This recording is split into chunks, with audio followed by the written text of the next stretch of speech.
Dear students, हम लोग इतिहास की कड़ी में जो एंशियंट में हुआ है, जब प्रत्येक सेट में 10-10 प्रश्नों का संग्रह है जिसका फुल डिस्कशन या एनालिसिस जो शब्द कहें, तो उसी कड़ी में एंशियंट में 6 सेट आपको करा दिया गया है। मॉडर्न में भी 2 है। तो उसी कड़ी में मेडिएवल मान मध्यकालीन भारत है, उसमें पहला सेट है जिसका प्रथम क्वेश्चन है। तो क्वेश्चन को हम लोग देखें, इसमें भी 5-7 सेट मिलेगा। फिर मॉडर्न का भी होगा, ज्योग्राफी का, सब तो चल ही रहा है। तो इसको देखें। पहला क्वेश्चन आपका है कि दिल्ली के सुल्तानों में उसकी उदारता तथा दानशीलता के लिए किसे लाख बख्श कहा गया है। ठीक है, तो इसका आंसर था आपको ये हो गया एबक। तो इतना ही नहीं, आप जैसे देखते हैं मेरा पैटर्न पढ़ाने का जो समझाने का, उसमें आप खुद ऑब्जर्व कर रहे होंगे कि एक ABC कर देना कोई माने नहीं है। हर प्रश्न का जहाँ तक संभव है ये प्रश्नों के साथ, और जो फाउंडेशन कोर्स है चाहे उसमें तो और सब मटेरियल आपको मिलेगा PDF के रूप में। उसके अलावा क्वेश्चन होगा, कुछ चीज़ छोड़ेंगे नहीं, छूटेगा नहीं, वो तो खुद आप एहसास कर रहे होंगे। तो ऐबक, तो इसके बारे में थोड़ा और जान ले। दिल्ली के सुल्तानों में, तो ये दिल्ली का प्रथम सुल्तान कह सकते हैं, दास वंश का संस्थापक कह सकते हैं, गुलाम वंश का संस्थापक कह सकते हैं। तो गुलाम वंश भी इसको बोला जाता है, जिसका ये ऐबक है। दास वंश भी बोला जाता है। ठीक है, इसलिए कि मुहम्मद गोरी का यह सेना में था, सेनापति था। मुहम्मद गोरी की मृत्यु एकाएक हो जाती है तो यह दिल्ली का ये क्या बन जाता है, सुल्तान बन जाता है। लेकिन इसे वास्तविक सुल्तान इसलिए नहीं कहा जाता है कि मुहम्मद गोरी का ये गुलाम था और मरने क्रम में इसको गुलामी से मुक्ति नहीं मुहम्मद गोरी दे पाया था, चाहे न ले पाया था। तो इस्लामिक लॉ में है कि कोई भी व्यक्ति सुल्तान नहीं बन सकता है जो खुद गुलाम हो। तो इसलिए तो यहाँ तक तो है। ऐबक जो ऐसे दिल्ली का प्रथम सुल्तान कौन था, कुतुबुद्दीन ऐबक। ठीक है, गुलाम वंश का संस्थापक कौन था, तो ये भी है, हो गया। लेकिन वास्तविक संस्थापक कहता है तो ये रहेगा जे वास्तविक संस्थापक। आप समझ रहे होंगे, हो गया। वास्तविक क्यों कहा जाता है, एक चीज और भी सीख लीजिए, इसमें पढ़ेंगे तो सब कुछ क्रीम चीज हम करके ऐसा ऑप्शन सेट किए जो आपको कम समय में अधिक से अधिक ज्ञान दे, चाहे ज्ञान क्या दे परीक्षा में। तो इसकी राजधानी जो थी वो लाहौर थी। ठीक है, यह न अपने नाम का खुतबा पढ़वा पाया था, न अपने नाम के सिक्का चलवा पाया था। तो इस्लामिक लॉ में है कि जो अपने नाम का खुतबा मीन्स एक तरह का ढिढोरा पिटवाना, सिक्का चलवाना मतलब सिक्का कौन चलाएगा जब वो वास्तव में सुल्तान रहेगा। तो लाहौर, इसकी राजधानी जो थी दिल्ली, ये बनाया था। समझ गए। तो वास्तविक संस्थापक लिख दिए हैं। ऐबक के बाद इल्तुतमिश आते हैं, जो इसका दामाद भी बनता है, जो है वो सब। ये जो है से इल्तुतमिश, इसको वास्तविक तो लिखिए दिए हैं, ये अपने नाम का खुतबा पढ़वाया था। खुतबा हो गया। ये इसका गुलाम था लेकिन ये स्वतंत्र हो चुका था। अपने नाम का सिक्का चलवाया था। ये इतना भी काफी है। सिक्का जो 2 चलवाया था, एक जो चलवाया था वो टंका। टंका किस चीज का था, तो चांदी का। किस अनुपात में, इस सब तो यहाँ संभव नहीं है। एक जो था जितल था, ये तांबा का था। सारा कुछ लिख दिए हैं। ये जो ऐसे इक्ता प्रणाली चलाया था, हो गया। ये ऐबक जो है से दिल्ली में कुबात उल इस्लाम जो इस्लाम का ये बना था, ये 2.5 दिन का झोपड़ा बनवाया था, ये सब तो वो सब करेंगे हम लोग। ये जो था गुलाम वंश का अंतिम सुल्तान था। बहुत कुछ हो गया एक क्वेश्चन में। अब बलबन पर तो चाहे सिजदा पाबोस चलवाया, लौ रक्त की नीति अपनाया था वगैरह वगैरह जो है से बलबन पर और क्वेश्चन है, सो आप देखेंगे। आप समझ गए होंगे कि दिल्ली के सुल्तान उदारते के लिए आपका ये है। पूछेगा गुलाम वंश का संस्थापक, दास वंश का संस्थापक कौन था, तो कुतुबुद्दीन ऐबक। 1206 से 10 तक इसका काल है, 11 से 36 तक इसका काल है। इसी की बेटी इल्तुतमिश जो है उसके बेटी रजिया है जो दिल्ली की गद्दी पर बैठने वाली प्रथम महिला शासिका थी। वास्तविक ये दिल्ली राजधानी बनाया था, इसका लाहौर था। ये क्यों नहीं इसको वास्तविक कहते हैं कि अपने नाम के न खुतबा न सिक्का चलवाया था। इल्तुतमिश जो खुतबा पढ़वाया, मैंने ढिढोरा पिटवाना एक तरह के जिसको कहते हैं हिंदू धर्म में, इसी को राज्याभिषेक कहते हैं। सिक्का चलवाया था, टंका जो था चांदी का, जित्तल जो था तांबे का। बहुत कुछ है, इसके अलावा भी बातें जब फाउंडेशन को से चैप्टर आएगा, लेकिन काम का चीज़ आपका लगभग ये हो गया है। दूसरा प्रश्न है, बार बार बोले सुल्तान का मानना था कि सुल्तान पृथ्वी पर ईश्वर का प्रतिनिधि है, तो यहाँ ईश्वर थोड़ी है, मतलब पैगंबर है। ईश्वर शब्द तो हिंदुस्टिक लॉ का है, इसका इस्लामिक लॉ में इसको कहे, उर्दू पर्शियन में कहे नियाबत खुदाई, ये जो है तो ये बलबन करता है। ठीक है। ऐबक का उत्तराधिकारी ये, इसका उत्तराधिकारी, सब ये एक तरह के सेट किया हुआ है, समझे। ये सेट उट का क्वेश्चन जो आप लोग बनाते हैं, ABC करते हैं, किसी पर ऑप्शन से भी क्वेश्चन स्टैंडर्ड होता है। तो मेरा उद्देश्य नहीं है कम समय में आपको अधिक से अधिक सिखाना है, ज्ञान देना है। सेट में तो लोग ऐसा ऐसा सेट दे देता है जो 100 में आप 80-85 बना देते हैं, और जब हॉल में जाते हैं प्रॉपर एग्जाम में तो क्या होता है, सो छुपा हुआ नहीं। तो ये सब डेवलप किया हुआ है। क्वेश्चन सब तो वही है, क्वेश्चन क्या दूसरे ग्रह से हम थोड़ी लाएंगे, लेकिन पढ़ाने का तरीका और क्वेश्चन बनाने, कम समय में आप क्या सीख सकते हैं। तो ये नियाबत खुदाई को जिसको हिंदी में प्रतिनिधि कहते हैं, ये बलबन चलाते हैं। ये ऐबक जो है सभी पढ़े हैं, सेदास वंश का संस्थापक, जिसकी राजधानी लाहौर थी, लेकिन वास्तविक संत इल्तुतमिश उसका उसका बेटी ये है। तो बलबन जो है ये करते हैं, यही जो है लौह रक्त नीति अपनाता है। लौह रक्त की नीति अपनाने वाला मतलब अपने दुश्मनों विरोधियों के लिए यही जो है से सिजदा पाबोस प्रथा चलाता है। सिजदा मतलब, पाबोस मतलब दंडवत करना। सिजदा पाबोस काफ़ी, इसका जो काल है 1265 से लेके 87 तक काल है वगैरह वगैरह। इल्तुतमिश के बारे में रजिया प्रथम महिला शासिका कहें या सुल्ताना कहें, यही जो है मर्द के वेश में कुभा, एक और है टोपी, मुंह पर नहीं आ रहा है, हाँ, ये पहनती थी।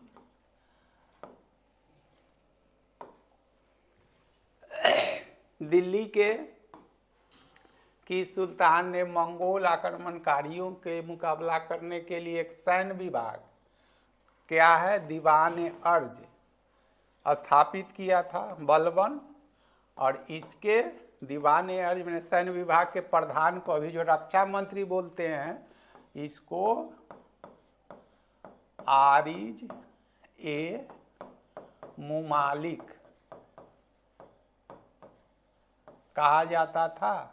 अर्ज ए ऐसा भी मिले तो वही चीज़ है, आप कंफ्यूज नहीं कर, अर्ज मुमालिक कहा जाता था। ठीक है। तो ये तो दोनों इल्तुतमिश के बारे में कह दिए, दोनों तो दास वंश है। ये जो है खिलजी लिखा हुआ है, तो खिलजी वन का महान शासक है, जलालुद्दीन खिलजी, अलाउद्दीन मुबारक खिलजी, मोहम्मद बिन तुगलक, तुगलक वंश का है। तो इस पर और क्वेश्चन मिलेगा, इस पर चर्चा करेंगे। ये देखिए, kingship no, no kingship. Kingship means माने राजा, राजा के लिए नो माने जानना, या नो का मतलब है नहीं। आ किंगशिप का मतलब होता है रिश्तेदारी, नातेदारी, रिश्तेदारी नातेदारी। इतना ईमानदार कहें चाहे क्रूर कहें चाहे जो कहें, तो क्या कहता है, राजा के लिए कोई मतलब प्रजा में के भी सब उसके लिए समान है, उसके लिए कोई नातेदारी गोतेदारी वो नहीं जानता है, तभी वो सही शासक या राजा कहलाएगा। किंगशिप नो, नो किंगशिप की नीति की सुल्तान ने अपनाया था, तो बलबन सुल्तान कहता है। तो फिर देख लीजिए, थोड़ा बहुत हिंट्स करते चलते हैं, परीक्षा में जानता हुआ चीज़ भी थोड़ा बहुत उस मोमेंट की बात करते हैं। पढ़ते हैं साल भर, साल भर का पढ़ा हुआ चीज़ 2 घंटा में टेस्ट ले लिया जाता है। तो बहुत ऐसे क्वेश्चन जो अनुभव आप करते होंगे, पहले से परीक्षा दे रहे हैं चाहे आगे दीजिएगा, तो जाना हुआ चीज़ भी आपको उस मोमेंट में गलती हो जाता है। जब ओवरलैप कर देते हो एमआर सीट को, तो याद आता है तो स्लिप कर गया तो गया। तो इसी को प्रेजेंस ऑफ माइंड। बहुत ऐसे क्वेश्चन भी आप सॉल्व कर देते हैं जो आपको बढ़िया से सही नहीं तो तुक्का लग गया, और जो जाना हुआ के लिए तो सफलता दोनों का मिला के होता है। तो जब पूछ रहा है सुल्तान, तो सुल्तान है, तो ये दोनों सुल्तान तो है नहीं, ये दोनों तो बादशाह है, इसलिए कि दोनों मुगल काल के हैं। मुगल काल के काल में लाइनें जब आएगा वैसा क्वेश्चन देखेंगे, इसी में मुगल काल होगा, जो अगला सेट होगा तो उसमें बादशाह लिखेंगे, उसमें सुल्तान नहीं।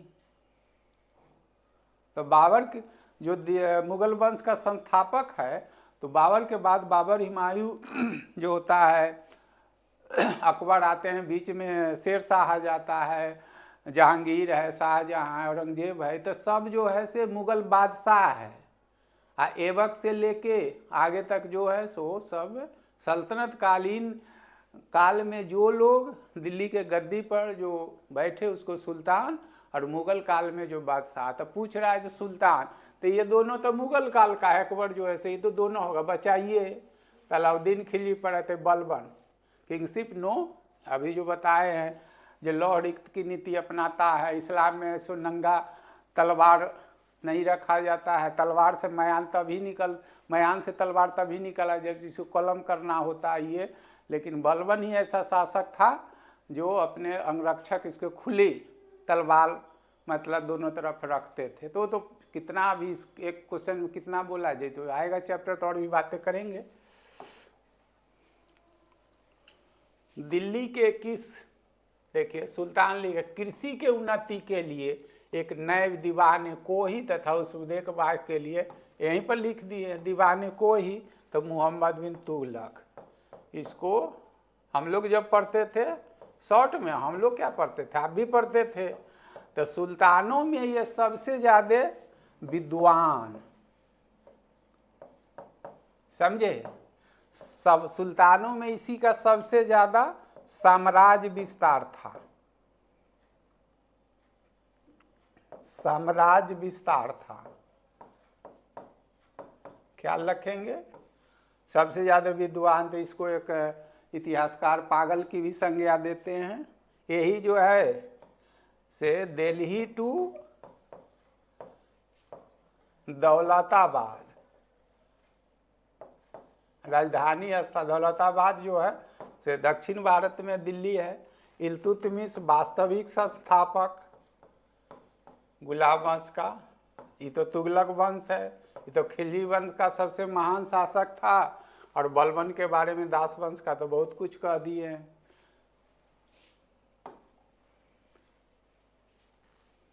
सल्तनत कालीन कौन पहला सा जिसे सिंचाई के लिए एक नहर, तो ये है, ये गियासुद्दीन तुगलक जो है, ये तो होगा नहीं, ये तो बादशाहत काल का है, ये तो लिखे दिए हैं। अलाउद्दीन सबसे महान सा, गियासुद्दीन तुगलक जो है से, हाँ, गियासुद्दीन तुगलक तुगलक वंश का संस्थापक है, अलाउद्दीन खिलजी, खिलजी वंश का ये है, तो तुम इस तक करिए दिए हैं। तो गियासुद्दीन तुगलक जो तुगलक वंश का संस्थापक है। इसके बाद मोहम्मद बिन तुगलक आते हैं। अब मोहम्मद बिन तुगलक के फिरोज शाह तुगलक। तो किस सुल्तान की मृत्यु पर बदायूं इतिहासकार हैं, सुल्तान ने कहा उसकी प्रजा से और उसकी मुक्ति मिल गई, यही मोहम्मद बिन तुगलक। मोहम्मद बिन तुगलक इतना ज्ञानवान था कि कोई कोई ऐसे जो कदम उठा लेता था। दिल्ली से दौलताबाद ये जो है टोकन करेंसी चलाया था, सांकेतिक मुद्रा जो असफल हो गया। दिल्ली से दौलताबाद राजधानी ले गया, इस पर भी मतलब बहुत विवाद हुआ।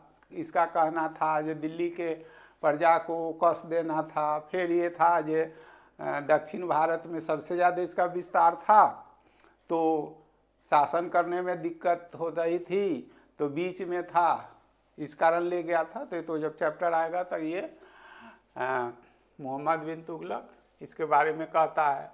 अलाउद्दीन खिलजी, इस पर चर्चा हो गई। फिरोज शाह तुगलक पर आएगा क्वेश्चन। फिरोज शाह तुगलक, तुगलक वंश का संस्थापन गियासुद्दीन तुगलक 1320 से 25 तक उसका काल है। 25 से 51 तक इसका काल है। 1325 से 51 तक काल है। ये जो फिरोज शाह है 1351 से 88 तक है। फिरोज पर आए और सारा क्वेश्चन है, ये अंतिम है। तो यही है, इसको यही तो आ ही गया। दिल्ली के किस सुल्तान ने इस्लामी कानून के मान केवल 4 कर जजिया, खम्स, खराज को लगाया था? 24। तो एक लाइन में सब लिख दिए हैं। तो फिरोज शाह तुगलक है, ठीक है। तो ये संस्थापक है तुगलक वंश का। 1320 से इसका 25 तक काल है। ये मोहम्मद बिन तुगलक 1351 से 25 से 51 तक।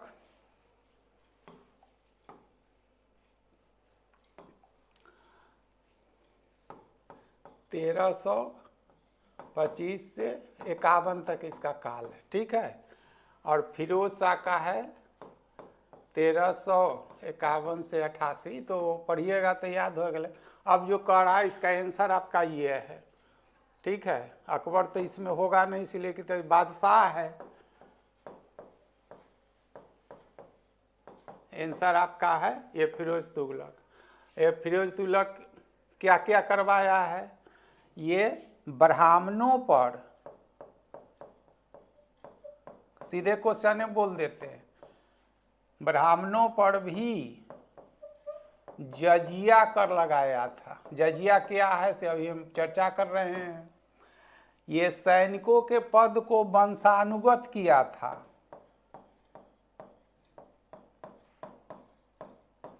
सब क्वेश्चन है पद को वंशानुगत। वंशानुगत मीन्स हेरिडेटरी, मतलब आप अगर सैनिक में है तो वो जोग हो अजोग हो, मतलब उसको आपके लड़के को मतलब वो पद मिल जाएगा। ये सब इसके पतन का कारण बना है।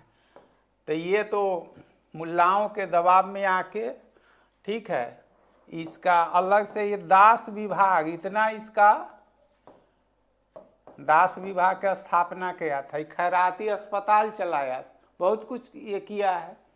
तो अब ये कह रहा है कि जजिया, जकात, खम्स, जो क्वेश्चन है तो एक्स्ट्रा लिख दिए हैं, जो यही सब ये बार बार बोलते हैं। जो कोई कहीं का सेट फेट चाहे प्रीवियस क्वेश्चन देखिए, एक बार उठाइएगा यहाँ से सारा आंसर कर दिए।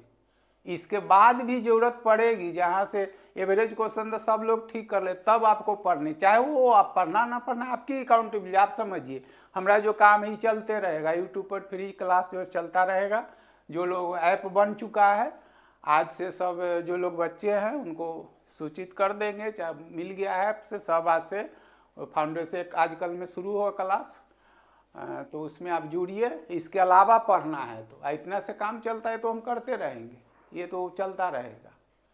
लेकिन कोशिश है जो कम समय में आप यही देखते रहिए। और कुछ चाहिए तो जुड़िए। इतिहास भूगोल का जो है सबका सेपरेट सेपरेट है। फाउंडेशन कोर्स भी है, आज से काम कर रहा है, कल सब बन गया है। तो सब देखते चलिए, ये तो चलते रहेगा आपका। तो अब देखिए, तो ये तो कर दिए हैं आपको हम, जगह मेरे पास कम है तो इसलिए इसको फिर से कर लेते हैं हम लोग।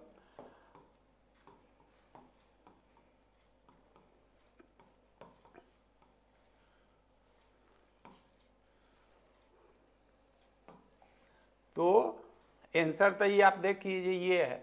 अब क्या क्या है देख लीजिए, यहाँ शुरू कर रहे हैं हम, चारों बता देते हैं। जजिया, ठीक है। तो जजिया कर जो है सल्तनत काल में ये जो करते हैं, जजिया एक मतलब गैर मुस्लिमों पर लगाया जाने वाला एक धार्मिक कर है, ऐसे इसको समझिए।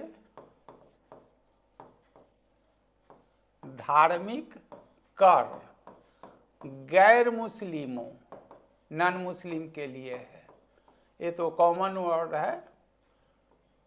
मुस्लिमों पर लगाया जाने वाला एक धार्मिक कर है, नॉन मुस्लिम पर लगाया जाता है। जब हम माने इस्लाम को नहीं स्वीकार किए हैं, तो एक चीज़ और भी बोलेंगे तो थोड़ा और हो जाएगा ऊपर का चीज़।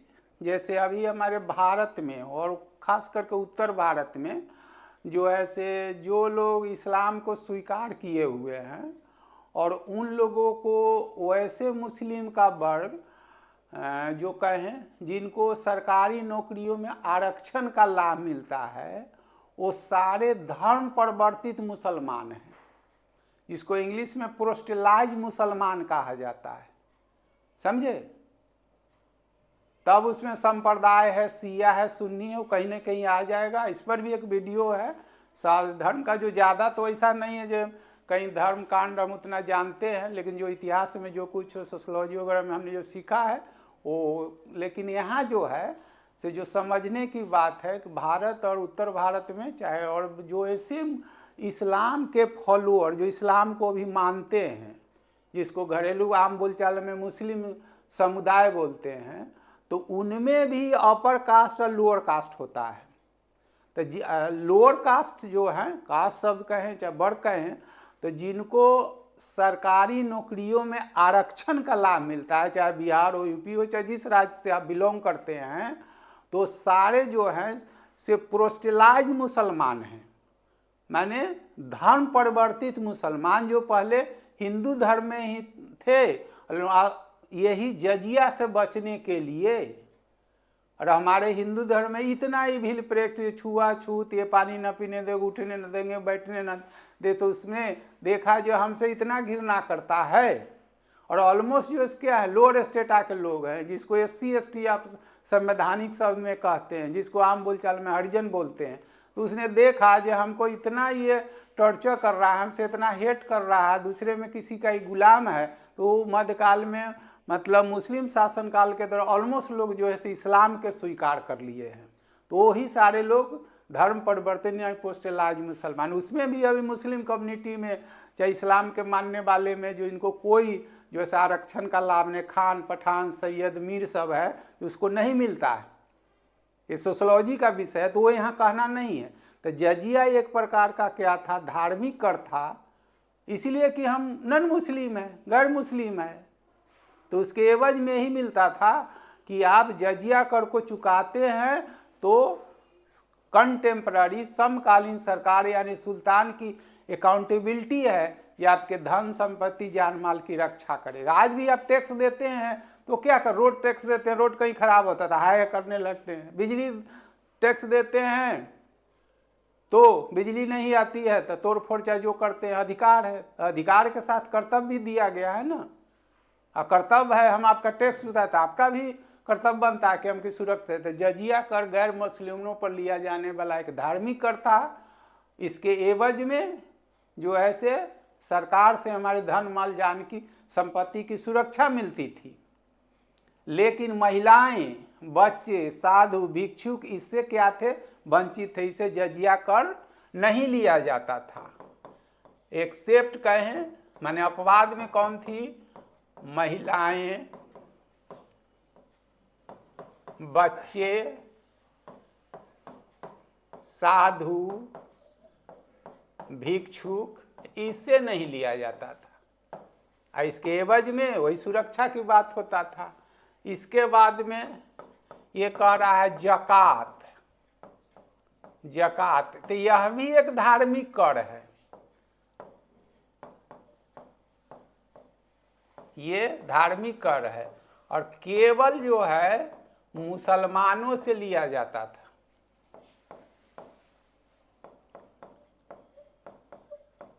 मुसलमानों से तो सब मिलेगा आपको पीडीएफ में। धार्मिक कर है ये अभी केवल मुसलमान, लेकिन वैसे मुसलमान जो संपन्न होते थे, आज भी लोग जैसे आज देख रहे हैं कई मंदिर बन रहा है तो अपनी खुशी से दे देते हैं। आज भी ज़कात नहीं देखते हैं, जैसे कोई दान नहीं करेगा, आज जो पवित्र रमजान का महीना आता है तो घूमते भी रहते लोग, ऐसे भी दे देते हैं। तो ज़कात वैसे संपन्न मुसलमान से लिया जाता था। तो आज भी जैसे वो आपका जो आधुनिक संवैधानिक है, जैसे पढ़िएगा भारत में प्रगतिशील कर व्यवस्था है, प्रोग्रेसिव टैक्स सिस्टम है। जैसे जैसे आपका आय बढ़ेगा उसके अनुसार टैक्स का भी अनुपात बढ़ता है। सब लोग टैक्स कहाँ देते हैं? तो सरकार जो है से मार्केट वैल्यू, मार्केट प्राइस के हिसाब से वेतन बढ़ता है, तो ये होता है आपका आय बढ़ता है तो इनकम टैक्स देते हैं। ये प्रत्यक्ष कर है। क्या क्या बोले? तो जैसे जैसे आय बढ़ता है तो इतना आपका वार्षिक सालाना आय है तो इतना तक छूट है, इसके बाद होगा तो आप 10% दीजिए, 5%, 20 दीजिए। टैक्स का जो ये स्लॉट है उसमें हम आते हैं। तो आज टैक्स कौन देते हैं? जो टैक्स देने लायक है, चाहे उनका प्राइवेट सेक्टर की इनकम है चाहे गवर्नमेंट सेक्टर में, तो अपने आप कट जाता है। जैसे उस रेंज में आते हैं कट जाता है। तो यहाँ भी वही था कि ज़कात वैसे ही मुस्लिम देंगे जो संपन्न होंगे, जिसको खुद खाने का न होगा ज़कात क्या देगा। तो आज जैसे आधुनिक हमारा संविधान फिक्स किया जितना इनकम के बाद आप टैक्स के दायरे में आ जाते हैं, तो वैसे ही न्यूनतम जो जिनका वार्षिक आय थी चाहे जो ये था उसको निसाब बोला जाता। निसाब से जैसे ऊपर होगा तो उसको ज़कात देना पड़ता था। तो वह भी धार्मिक कर है, ये भी धार्मिक है। फर्क है जो वो गैर मुस्लिम नॉन मुस्लिम के लिए, एक्सक्लूसिवली मुस्लिम के लिए है। तो ऐसे संपन्न मुस्लिम जो धन दौलत में संपन्न है और उनका मिनिमम क्राइटेरिया है जिसको निसाब से ऊपर बढ़ेगा तो आपको ज़कात देना है। हो गया। अब बचता है ये खराज। खराज यह भी एक प्रकार का धार्मिक कर है। धार्मिक कर तो कहें, धर्म पहले धर्म क्राइटेरिया है तब आए हैं। तो यह जो है से यह भी नॉन मुस्लिम के लिए है। फर्क यही है ये राजस्व कर है। राजस्व कर है जिसको रेवेन्यू बोलते हैं, रेवेन्यू। ठीक है। तो प्रथम धार्मिक इसलिए कह दिया गया है, तो ये मतलब इकोनॉमिक टैक्स, लेकिन इसलिए कह दिए कि धार्मिक, इसलिए धर्म का निर्धारण तो आपका किस पर होता है, इधर आप मुस्लिम नॉन मुस्लिम। तो वैसे नॉन मुस्लिम कम्युनिटी के लोग यानी गैर मुस्लिम जिनको ये उनकी खेत की जुताई, चाहे उस समय खेत ही में था, आय पर लगाना, जिसको मालगुजारी भी बोलते हैं अभी, या राजस्व कर, तो प्रथम आप नॉन मुस्लिम है तब ही देना पड़ेगा। अगर मुस्लिम है या खेती करते हैं तो आपको टैक्स नहीं। तो इसीलिए इसको है तो वास्तव में ये, लेकिन पहला क्राइटेरिया है कि आप नॉन मुस्लिम है और जो खेती करते हैं तो जिसको राजस्व कर दिया जाता है तो वो खराज था। और ये जो चौथा है आपका वह है खम्स। खम्स तो यह लूटा हुआ धन से प्राप्त ये है। तो ये युद्ध में लूटा हुआ, जब शासक किसी दूसरे राज्य को लूट पाट लेते थे तो जो उधर से लूट पाट का सामान सो आया होता था उसको खम्स कहा जाता था।